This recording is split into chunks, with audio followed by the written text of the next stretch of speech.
हैं। और नौकरी और रोजगार में फ़र्क भी होना है। नौकरी में भी लोगों को लगता है कि जब तक सरकारी नौकरी नहीं मिली तब तक एम्प्लॉयमेंट मिला ही नहीं। आप देखिए ना, बिहार का नैरेटिव्स यही है कि हम आएंगे सरकार में तो हम इतनी सरकारी नौकरी देंगे, या देश में एक नैरेटिव है कि हम इतनी नौकरी देंगे। 97 लाख है सरकारी नौकरी, कितनी दे लेंगे आप? कितनी ही दे लेंगे आप? नहीं दे सकते ना। तो ये एक भ्रम है। अपॉर्चुनिटी होनी चाहिए जॉब की। लेकिन गोयल साहब हमारे साथ हैं जो नौकरी दिलाने में मदद करते हैं। गोयल साहब, मैं अगर बीए पास कोई लड़का आपके पास आया तो आप उसको क्या अपॉर्चुनिटी दिलवा पाएंगे? कि मैं पूरे मार्केट को, क्योंकि मुझे एक मौका मिलता है दोनों तरफ के दर्द को जानने का। जी जैसा हिरानंदानी जी ने बोला कि हमारे पास इतनी जॉब है, तो जब भी मैं इनके जैसे लोगों के पास जाता हूँ तो एक मेरे पास सवाल आता है, कोई अच्छा आदमी दिला दो, ठीक है।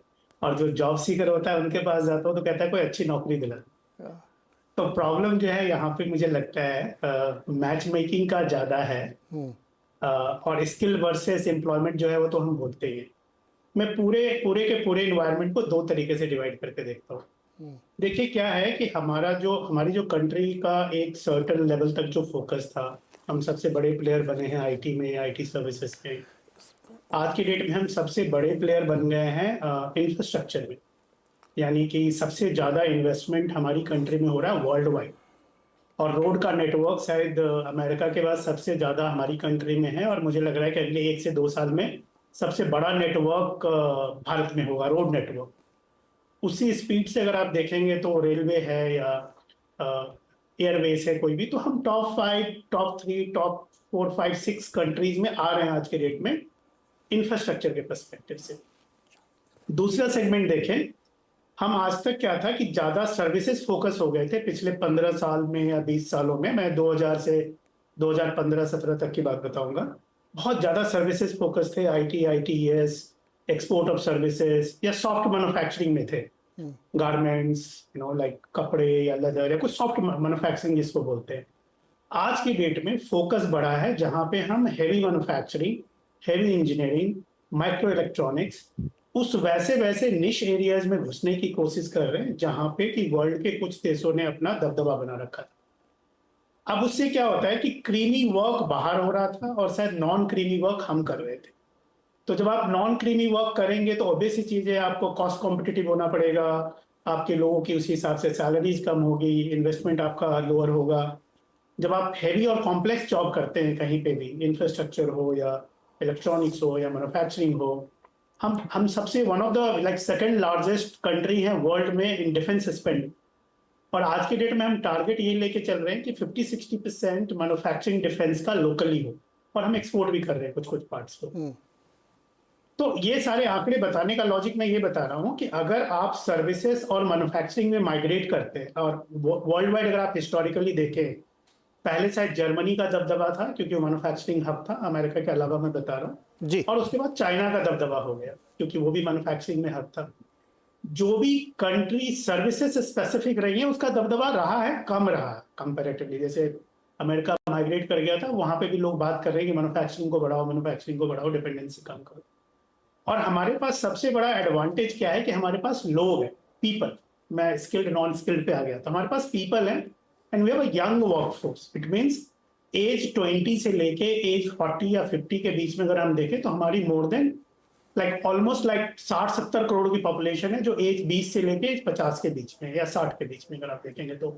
और 20 से 30 के बीच में ही हमारी कम से कम 20 से 25 करोड़ पॉपुलेशन है। ये इतना बड़ा एडवांटेज है या इतना बड़ा ये मिनरल्स है हमारे पास जी। जो किसी कंट्री के पास नहीं है, और कोई ओवरनाइट जनरेट भी नहीं कर सकता इसको। अब इसको मोबिलाइजेशन कैसे किया जाए, इसका एक्टिविटी कैसे हो।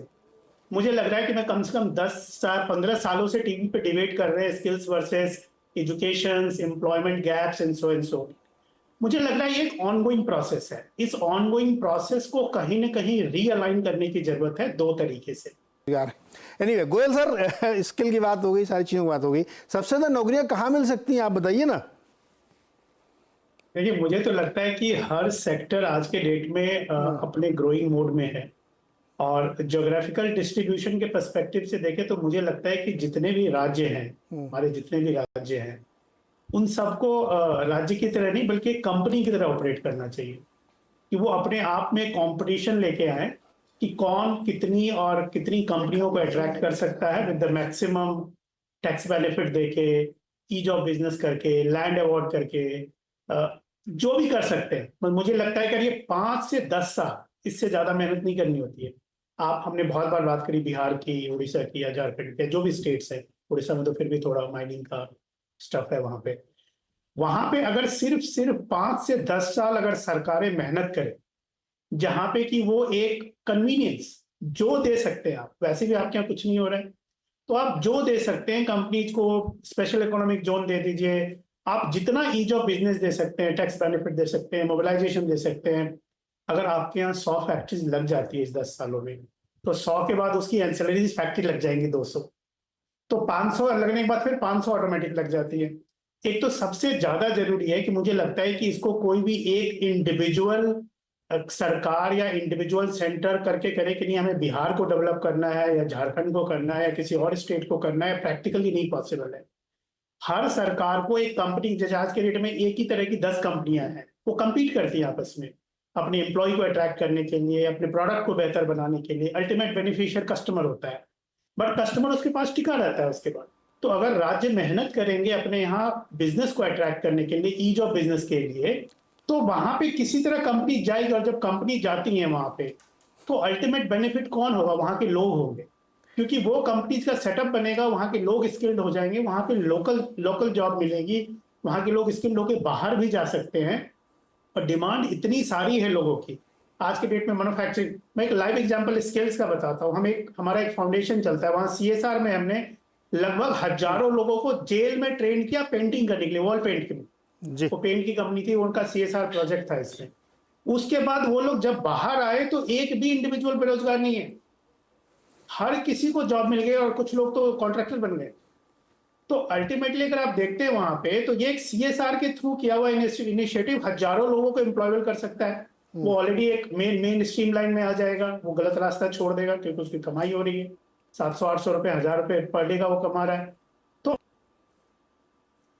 ओह, थोड़ा सा नेटवर्क इशू, लेकिन एनीवे जो बात गोयल साहब कह रहे थे कि अगर करना है ना, तो जो करने वाले लोग होते हैं वो मौसम का इंतजार नहीं करते कि अभी धूप बहुत तेज है, अभी बारिश हो रही है, जब मौसम ठीक होगा तो हम घर से निकलेंगे। यही बात है ना गोयल साहब? अल्टीमेटली अगर जिसको करना है वो करेंगे। हाँ। इसमें रीजन्स को और स्टेट स्पेसिफिक को हमको डिवाइड करके, हाँ एक चीज जरूर कर सकती है सरकार, मुझे जो मैंने बोला था पहले भी, कि जो लोग हैं और जो कंपनीज हैं और जो स्किल गैप है हमारे यहाँ, नेशनल स्किल डेवलपमेंट, ये सारा बना, बट अभी भी इसके पीछे जैसे वैक्सीनेशन का ड्राइव चलता था, पोलियो का ड्राइव चलता था, पॉपुलेशन कंट्रोल का ड्राइव चलता था, मुझे लगता है एम्प्लॉयमेंट को लेके और स्किल्स को लेके एक वैसा ही drive, regular exercise, day on day campaign, जहां पे कि लोग भी आ सके, कंपनीज भी आ सके, राइट लोगों को सिलेक्ट किया जा सके।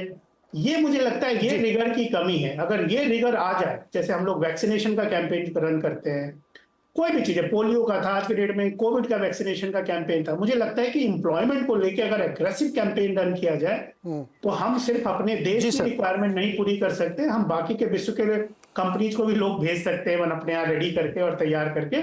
और हमारे पास जितने लोग हैं, अल्टीमेटली ये कंट्री को ही बेनिफिट करेगा, चाहे वो डायरेक्टली। गोयल साहब, इसमें जानते हैं आप पॉइंट बिल्कुल सही कह रहे हैं, और दो ही चीज़ें करनी है। एक तो बढ़िया स्किल सेट हो, एजुकेशन लेवल से शुरू हो, जैसा सौम्य सर कह रहे हैं, बाकी लोग भी कह रहे हैं। और दूसरा जो स्टेट्स हैं ना, उनके जो चीफ मिनिस्टर और इंडस्ट्री मिनिस्टर और उद्योग सचिव वगैरह हैं, इनको जाके इंडस्ट्री से मिलना